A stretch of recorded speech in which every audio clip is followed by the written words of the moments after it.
Bienvenidos a la manía de los libros. Yo soy Silvia Drachen y hoy nos encontramos en el especial de Navidad que van a tener capítulos tanto el 24 como el 31, bueno, más bien 25 porque es 25, el 31 de estas historias que vamos a estar leyendo para este mes de fechas festivas de diciembre, donde vamos a estar leyendo La Bella y la Bestia de Gabriel de Villeneuve y la versión también de Jean-Marie Le Prince de Beaumont, siendo la versión de Gabriel Villeneuve un cuento de hadas para adultos y de Jean-Marie Le Prince de Beaumont una historia más romántica. Creo que es un poco más apta para todos, pero vamos a estar leyendo, al menos dentro de estos días, en el lapso del 24 al 31, esta historia, terminando con ella el 1 de enero, para iniciar con todo un nuevo año. Así que, sin más que decir, yo soy Silvia Drachen y empecemos con la primera parte de la historia de La Bella y la Bestia. La Bella y la Bestia de Gabriel Villeneuve. Capítulo 1. En un país muy alejado de este, se puede ver una gran ciudad en la que el comercio próspero es la base de la abundancia. Esta ciudad contó entre sus ciudadanos a un comerciante, afortunado en sus empresas y sobre el cual el destino, complaciente con sus deseos, inclinó siempre sus mejores favores. Pero si bien tenía riquezas considerables, también tenía muchos hijos. Su familia estaba compuesta por 6 varones y 6 mujeres. Todos seguían viviendo con él. Los varones eran demasiado jóvenes para pensar en independizarse. Las mujeres demasiado orgullosas de los grandes bienes que esperaban poseer algún día. No podían decidirse fácilmente acerca de la elección que debían realizar. Su vanidad se sentía complacida por las cortesías de los jóvenes más brillantes, pero una adversidad de la fortuna que ellas no se esperaban perturbó la serenidad de sus vidas. Su casa se incendió. Los muebles magníficos que la llenaban, los libros de cuentos, los billetes, el oro, la plata y todas las mercaderías valiosas que constituían el conjunto de los bienes del comerciante se perdieron en aquel funesto incendio, que fue tan violento que solo se salvaron por muy pocas cosas. Esa primera desgracia fue solo el presagio de las demás. El padre, que hasta entonces había prosperado en todo, perdió un tiempo, ya fuese por causa de naufragios o debido a los corsarios, todos los navíos que tenían en el mar. Sus socios se declararon insolventes. Sus representantes en países extranjeros le fueron infieles. Por último, cayó de pronto de la más alta opulencia en una horrenda pobreza. Lo único que le quedó fue una pequeña casa en el campo situada en un lugar desierto, a más de 100 leguas de la ciudad, en la que solía pasar largos periodos. Obligado a encontrar refugio lejos del tumulto y del ruido, fue ahí donde condujo a su familia, desesperada por una conmoción semejante. Las hijas, sobre todo, de ese desdichado padre no podían enfrentar sin un horror la vida que iban a llevar en aquella triste soledad. Durante algún tiempo se habían ilusionado con la idea de que, una vez conocido el proyecto del padre, los enamorados que la habían cortejado se sentirían más que felices de ver que se volvían menos ariscas.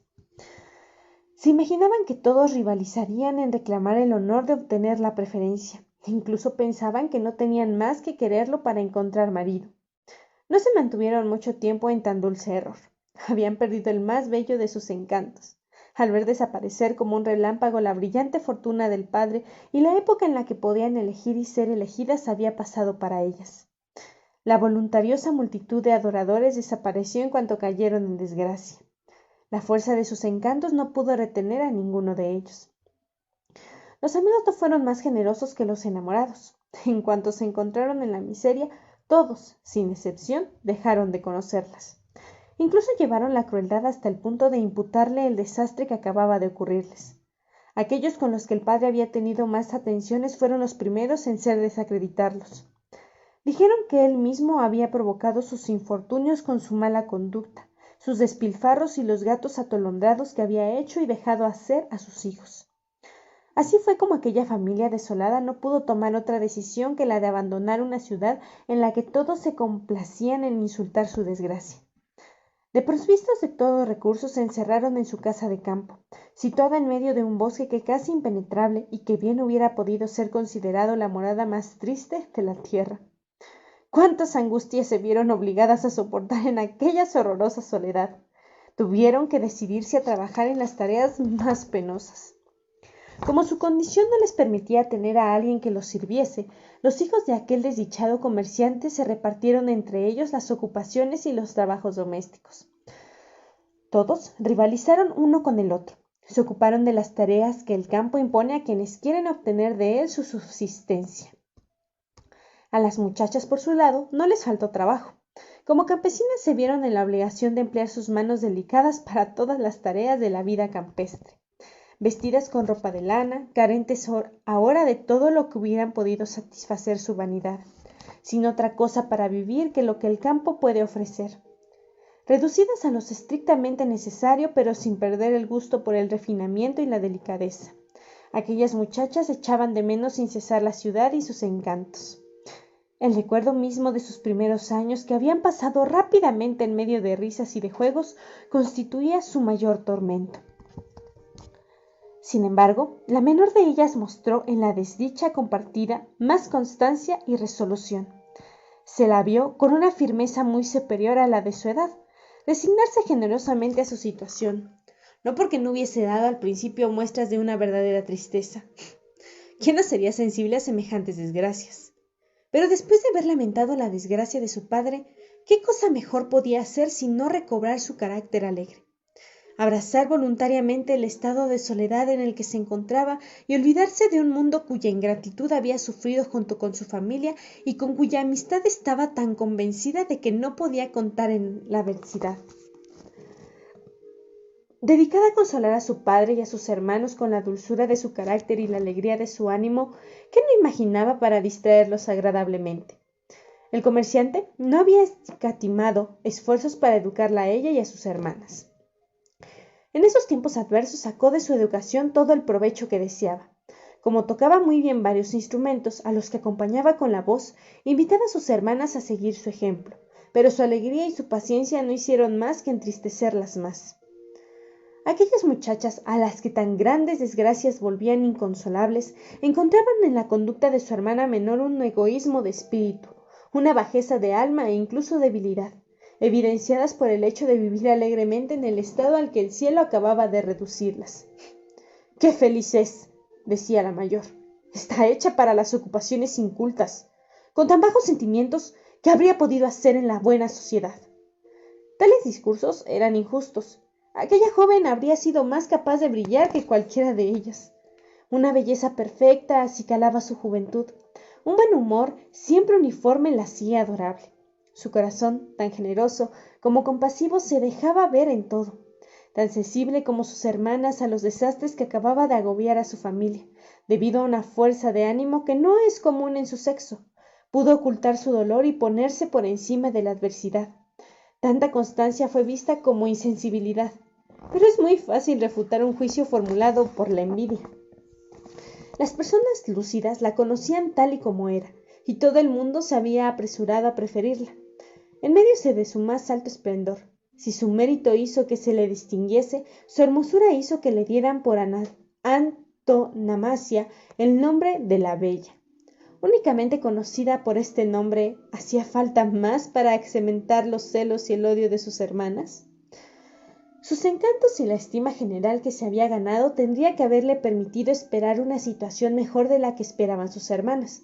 Pero perturbada tan solo por la desdicha de su padre, lejos de hacer algún esfuerzo por demorar la partida de una ciudad en la que había tenido tantos placeres, hizo todo lo posible por ponerla cuanto antes en una ejecución. Esta joven mostró en la soledad el mismo sosiego que había tenido el seno de la sociedad. Para apaciguar sus penas, en las horas de descanso se adornaba la cabeza con flores, y como a las pastoras de los primeros tiempos, la vida rústica, haciéndole olvidar lo que más la había halagado en medio de la opulencia, le procuraba todos los días inocentes placeres. Ya habían transcurrido 2 años y aquella familia comenzaba a acostumbrarse a llevar una vida campestre cuando una esperanza de mejorar llegó para trastornar su tranquilidad. El padre recibió el aviso de que uno de sus barcos, que creía perdido, acababa de llegar a un buen puerto con una abundante carga. Se le decía también que era de temer que sus agentes, abusando de su ausencia, vendiesen la carga a vil precio y por medio de ese fraude sacasen provecho del bien que le pertenecía. Comunicó esta noticia a sus hijos, que no dudaron ni por un instante que tal cosa los pusiese pronto en una situación de abandonar el lugar de su exilio. La hija, sobre todo, más impaciente que sus hermanos, creyendo que no había por qué esperar confirmación alguna, querían partir de inmediato y abandonarlo todo. Pero el padre, más prudente, les imploró que sujetasen sus impulsos. Por muy necesario que les fuese a su familia en momentos en los que no se podían interrumpir los trabajos del campo sin un notable perjuicio, dejó el cuidado de las cosechas a sus hijos y tomó la decisión de emprender solo un viaje tan largo. Sus hijas, con excepción de la menor, no tenían ninguna duda de que pronto volverían a su anterior opulencia. Se imaginaban que aunque la fortuna de su padre no llegase a ser lo bastante considerable para que las llevara de vuelta a la gran ciudad, lugar donde habían nacido, tendrían lo bastante como para hacerlas vivir en otra ciudad menos floreciente. Esperaban encontrar ahí gente de buen tono, tener pretendientes y sacar provecho de la primera preposición que les hiciera. Sin ya casi pensar en las penas que habían soportado durante 2 años, creyéndose incluso como por milagro transportadas ya de una fortuna mediocre al seno de una agradable abundancia, se atrevieron, dado que la soledad no les había hecho perder el gusto por el lujo y la vanidad, a abrumar a su padre con pedidos disparatados. La encargaron que comprase para ellas joyas, adornos, sombreros. Rivalizaban una con otra para ver cuál pediría más.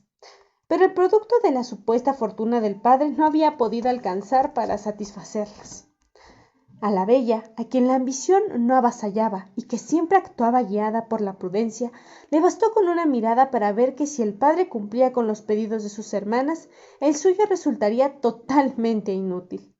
Pero el padre, sorprendido con su silencio, le dijo, interrumpiendo a sus hijas ambiciosas: «¿Y tú, bella, no tienes ningún deseo? ¿Qué puedo traerte? ¿Qué deseas? Habla sin temor». «Ah, querido papá», le respondió aquella adorable hija, besándolo cariñosamente, «deseo algo más precioso que todos los adornos que mis hermanas te piden. A eso limito mi deseo. Bastante feliz seré con que se cumpla. Es la dicha de verte regresar con plena salud». Esta respuesta, en la que también se veía el sello del desinterés, cubrió a las otras de vergüenza y confusión. Tanto se enojaron que una de ellas, respondiendo en nombre de todas, dijo con aspereza: «Esta niña se hace la importante y se imagina que se distinguirá con esa hipocresía heroica. Sin duda, no hay nada que sea más ridículo». Pero el padre, conmovido por sus sentimientos, no pudo dejar de demostrar su alegría. Asombrado incluso por el deseo al que se limitaba su hija, quiso que pidiera algo y para aquietar a sus otras hijas indispuestas por él, le echó en cara tamaña indiferencia por los adornos, diciéndole que no era cosa apropiada a su edad y que para todo había un tiempo.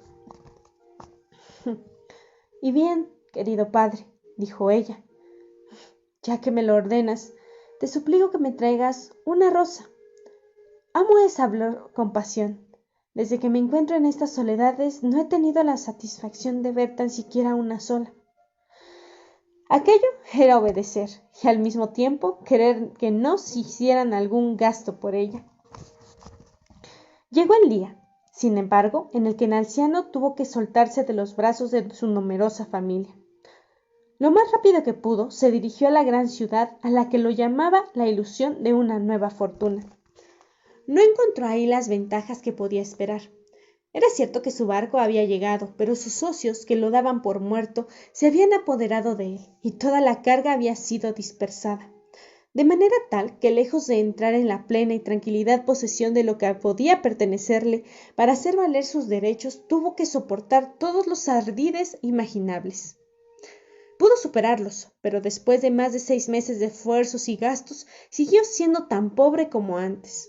Sus deudores se habían declarado insolventes y apenas logró recuperar el dinero invertido. Ese fue el fin de aquella riqueza fantástica. Para colmo de males, con el objeto de no precipitar su ruina, se vio obligado a partir en la estación menos propicia y con el tiempo más espantoso. Expuesto en el camino a todas las inclemencias del tiempo, estuvo a punto de morir de cansancio. Pero cuando se vio a algunas leguas de su casa, de la que no había creído que tendría que salir para correr en pos de locas esperanzas que la bella había tenido razón en despreciar, recuperó sus fuerzas. Demoraría varias horas en atravesar el bosque. Aunque ya era tarde, quiso continuar en camino. Pero la noche lo sorprendió y, abrumado por el frío y casi sepultado con su caballo bajo la nieve sin saber, además, a dónde dirigir sus pasos, creyó que le había llegado la última hora. No veía ninguna cabaña en el camino, a pesar de que el bosque estuviese tan lleno de ellas. Un árbol ahuecado por la podredumbre fue lo mejor que encontró, y aún fue con suerte que pudiera guardarse en él. Ese árbol, protegiéndolo del frío, le salvó la vida, y el caballo, no muy lejos de su amo, vio otro hueco en el que, conducido por el instinto, se puso al abrigo. La noche en ese estado le pareció extremadamente larga. Además, torturado por el hambre, aterrorizado por los aullidos de las fieras que pasaban sin cesar junto a él, ¿podía estar a un instante tranquilo? Sus penas y sus inquietudes no se terminaron con la noche. Apenas tuvo el gusto de ver el amanecer y lo paralizó por la confusión. Viendo el suelo cubierto completamente de nieve, ¿qué camino podía tomar? Sus ojos no veían ningún sendero. Solo después de una penosa caminata y caídas frecuentes pudo encontrar una especie de camino, por el que anduvo con mayor facilidad. Avanzando sin saber hacia dónde, el azar condujo sus pasos hacia la alameda de un bellísimo castillo, que la nieve parecía haber respetado. Estaba formado por 4 hileras de naranjos sumamente altos, cargados de flores y frutos. Se veían ahí estatuas colocadas sin orden y simetría. Algunas estaban a la vera del camino, otras entre los árboles. Todas eran de una materia desconocida, de tamaño y color humanos, y mostraban diferentes actitudes y vestimentas. La mayoría de ellas representaban guerreros. Al llegar al primer patio, vio también una infinidad de otras estatuas. El frío que sufría no le permitió explorarlas. Una escalera de ágata con barandilla de oro cincelado fue lo primero que se ofreció a su vista. Atravesó varias habitaciones lujosamente amuebladas. Un calor suave que se sentía en ellas le repuso de sus fatigas. ¿Tenía necesidad de algún alimento? ¿A quién dirigirse? Aquel vasto y magnífico edificio parecía estar habitado tan solo por estatuas. Reinaba en él un silencio profundo, y sin embargo no tenía el aspecto de un viejo palacio que hubiera sido abandonado. Las salas, las habitaciones, las galerías, todo estaba abierto, y ningún ser vivo se mostraba en un lugar tan encantador. Cansado de recorrer los aposentos de esa vasta morada, se detuvo en un salón en el que habían encendido un gran fuego. Presumiendo que estaba preparado para alguien que no demoraría en aparecer, se acercó a la chimenea para calentarse, pero nadie llegó. Mientras esperaba, se sentó en un sofá que estaba cerca del fuego. Un dulce sueño le cerró los párpados y lo dejó impedido para observar si alguien llegaba de sorpresa. El agotamiento había causado su reposo. El hambre lo interrumpió. Hacía más de 24 horas que lo atormentaba. El ejercicio mismo que acababa de hacer desde que estaba en ese palacio aumentaba aún más sus necesidades. Cuando despertó, tuvo la agradable sorpresa de ver, al abrir los ojos, una mesa servida con el mayor refinamiento. Un almuerzo ligero no lo podía contentar, y los platos suntuosamente aderezados lo invitaban a comer de todo. Su primera preocupación fue la de agradecer en voz alta a quienes lo trataban tan bien, y se decidió, luego, a esperar tranquilamente a que sus huéspedes se dignaran a darse a conocer. Así como el agotamiento lo habían inducido a dormir antes de la comida, el alimento produjo el mismo efecto e hizo su descanso más largo y apacible, de manera tal que esta segunda vez durmió por lo menos 4 horas. Al despertarse, en lugar de la primera mesa vio otra de pórfido, en la cual manos bienhechoras habían dispuesto una colocación formada por pasteles, frutos secos y vinos licorosos. Nuevamente era para que él se sirviera de todo aquello, de manera tal que, sacando provecho de las amabilidades que se tenían con él, se sirvió todo lo que podía complacer su apetito, su gusto y su exigencia. Sin embargo, como no veía a nadie a quien hablar y que le revelara si ese palacio era la morada de un hombre o de un dios, el terror se apoderó de sus sentidos, porque era naturalmente miedoso. Tomó el partido de volver a pasar por todos los aposentos, en los que cubría de bendiciones al genio a quien debía tantos favores y respetuosamente lo instaba a aparecer ante él. Tanto afán resultó inútil. No había rastros de sirvientes. Nada sucedió que le permitiera saber si aquel palacio estaba habitado. Cavilando profundamente en lo que debía hacer, se le ocurrió que, para razones que no podía alcanzar, algún ser superior le obsequiaba esa morada con todas las riquezas que la colmaban. Le pareció que este pensamiento era una inspiración, y sin demorar, pasando de nuevo revista todo, tomó posesión de aquellos tesoros. Más aún, dispuso mentalmente la parte que le destinaba a cada uno de sus hijos, y eligió las habitaciones que podían agradarle a cada uno de ellos. Felicitándose por la alegría que les causaría un viaje semejante, luego bajó al jardín en la que él, a pesar del rigor del invierno, vio, como si fuese plena primavera, las flores más exóticas y exhalaban un perfume encantador. Se respiraba ahí un aire suave y templado. Pájaros de todas las especies, mezclando sus cantos con el ruido confuso de las fuentes, creaban una encantadora armonía. Al anciano, extasiado con tantas maravillas, decía para sí mismo: a mis hijas, creo, no les costará acostumbrarse a esta placentera morada. No puedo creer que echen de menos la ciudad o que prefieran vivir en ella antes que aquí. Vamos, dijo con un arrebato de alegría poco común, partamos ya mismo. Me siento feliz de antemano imaginando lo felices que se sentirán ellas. No aplacemos esa dicha. Al entrar en aquel castillo tan acogedor, había tenido cuidado, a pesar de sentirse helado de frío, de desencillar al caballo y guiarlo hasta una caballeriza que había visto en el primer patio. Llevaba a ella un sendero cubierto por una enramada de rosales en flor.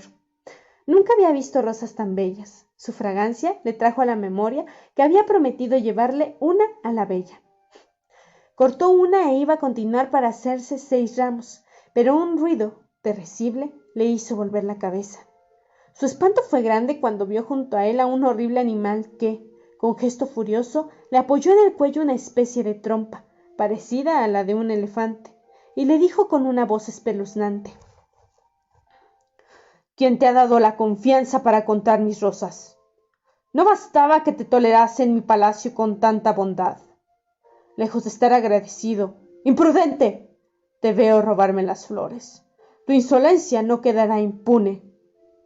El hombre, ya muy horrorizado con la presencia imprevista de aquel monstruo, creyó morir de espanto con este discurso, y arrojando rápidamente la rosa fatal, dijo posternándose en el suelo: ¡Ah, señor, monseñor, apiádese de mí! No soy desagradecido. Impresionado de tu bondad, no imaginé que tan poca cosa fuese capaz de ofenderte. El monstruo, muy encolerizado, le respondió: ¡cállate, maldicho charlatán, que no me interesan tus elogios ni los títulos que me otorgas! No soy monseñor, soy la bestia, y tú no evitarás la muerte que mereces.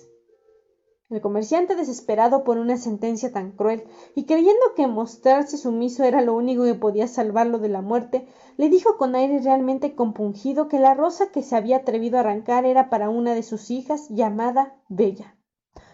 Luego, ya fuese porque esperase prorrogar el momento fatal y suscitar la compasión de su enemigo, le hizo la crónica de sus desdichas, le contó el motivo de su viaje, sin olvidar el regalito que se había comprometido a hacerle a Bella, agregando que el objeto al que estaba limitado a sus deseos, mientras que las riquezas de un rey no hubieran bastado para satisfacer a los de sus otras hijas.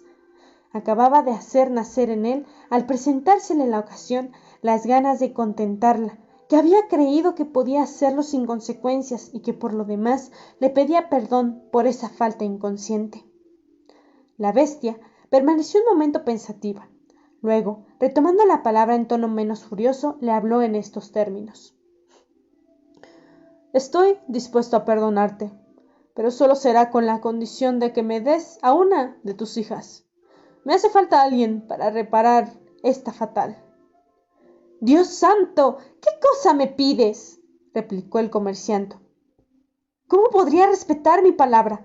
aunque fuese lo bastante cruel como para querer salvar mi vida a expensas de la de una de mis hijas, ¿qué pretexto podría usar para hacerla venir aquí? No tiene que haber ningún pretexto, le interrumpió la bestia. Quiero que esa hija tuya, a la que conducirás hasta aquí, venga voluntariamente. De lo contrario, no quiero saber nada con ella. Fíjate si entre ellas hay alguna lo bastante valiente y que te ame lo bastante como para exponerse con el fin de salvarte la vida. Pareces ser un hombre de bien. Dame tu palabra de que regresarás dentro de un mes. Si logras que alguna te siga, ella se quedará en este lugar y tú volverás a tu casa. Si no puedes hacerlo, prométeme que volverás solo después de despedirte de tus hijos para siempre, ya que me permanecerás. No creas, prosiguió el monstruo haciendo crujir los dientes, que puedes aceptar lo que te propongo solo para salvarte. Te advierto que si piensas así, iré a buscarte y te destruiré junto con toda tu estirpe, aunque 100.000 hombres se presentasen para defenderte.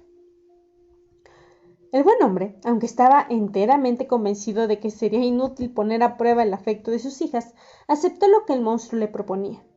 Le prometió que estaría de regreso en el momento establecido para entregarse a su triste destino, sin que fuese necesario ir a buscarlo. Después de esta promesa pensó que era dueño de retirarse y despedirse de la bestia, cuya presencia no podía hacerse más que de consoladora. La merced que había obtenido era mínima, pero seguía temiendo que el monstruo la anulase. Le manifestó el deseo que tenía de partir. La bestia le respondió que solo partiría al día siguiente. Encontrarás, le dijo, un caballo listo en cuanto amanezca. Te llevará en poco tiempo. Adiós, vete a cenar y espera mis órdenes. Aquel pobre hombre, más muerto que vivo, volvió al salón en el que te habían comido. La cena, servida frente a un gran fuego, lo invitaba a sentarse en la mesa. La exquisitez, la suntuosidad de los manjares ya no tenían nada que lo complaciese. Agobiado por su infortunio, si no hubiera temido que la bestia, oculta en alguna parte, lo observase, si hubiera estado seguro de no avivar su cólera con el desprecio de sus favores, no se habría sentado en la mesa. Para evitar un nuevo desastre, hizo por un momento tregua con su dolor, y tanto como su corazón apasumbrado podía desmitírselo, comió bastante de todos los manjares. Al terminar la comida, se oyó un gran ruido en el aposento continuo, y él no dudó de que se tratara de su siniestro anfitrión. ¿Cómo le era imposible evitar su presencia? Trató de superar el terror que este súbdito ruido acababa de causarle. La bestia, que apareció en ese mismo instante, le preguntó bruscamente si había cenado bien. El buen hombre le respondió en tono modesto y temeroso que gracias a sus atenciones había comido mucho. Prométeme, repuso el monstruo, que te acordarás de la palabra que acabas de darme y cumplirás con ella como un hombre de honor, trayendo contigo a una de tus hijas. El anciano, a que no le amenizaba esta conversación, le juró que cumpliría lo que había prometido y que estaría de regreso al cabo de un mes, solo o con una de sus hijas, en caso de que hubiera una que lo quisiese lo bastante como para seguirlo a pesar de las condiciones que tendría que plantearle. Te advierto una vez más, dijo la bestia, que tengas cuidado en no encubrir el sacrificio que debes exigir a ella, ni el peligro que tendrá que correr. Descríbele mi rostro tal y cual es, que sepa lo que va a hacer, sobre todo, que se afirme en sus resoluciones. Ya no tendrá tiempo para reflexionar cuando la hayas traído aquí. No tiene que volverse atrás. Tú estarías igualmente perdido sin que ella tuviese la posibilidad de regresar a su casa. El comerciante, al que semejante discurso devastaba, le reiteró la promesa de obedecer a todo lo que se le acababa de prescribir. El monstruo, contento con su respuesta, le ordenó que se fuese a acostar y que no se levantara antes de que saliese el sol y sonara una campanilla de oro. Desayunarás antes de partir, le dijo también, y puedes cortar una rosa para Bella. El caballo que te llevará estará listo en el patio. Confío en que volveré a verte dentro de un mes, pero por poco que seas hombre de bien. Adiós. Si careces de integridad, iré a visitarte. Y bueno, Esta fue la primera parte de la historia de La Bella y la Bestia. ¿Les gustó? Si es así, háganmelo saber en mis redes sociales, que en Instagram me encuentran como La Manía de Drashen, en Threads como Silvia Drashen, en Facebook como La Manía de los Libros y en TikTok como S Drashen Cosplay. Así que sin más que decir, yo soy Silvia Drashen y nos vemos en un próximo episodio.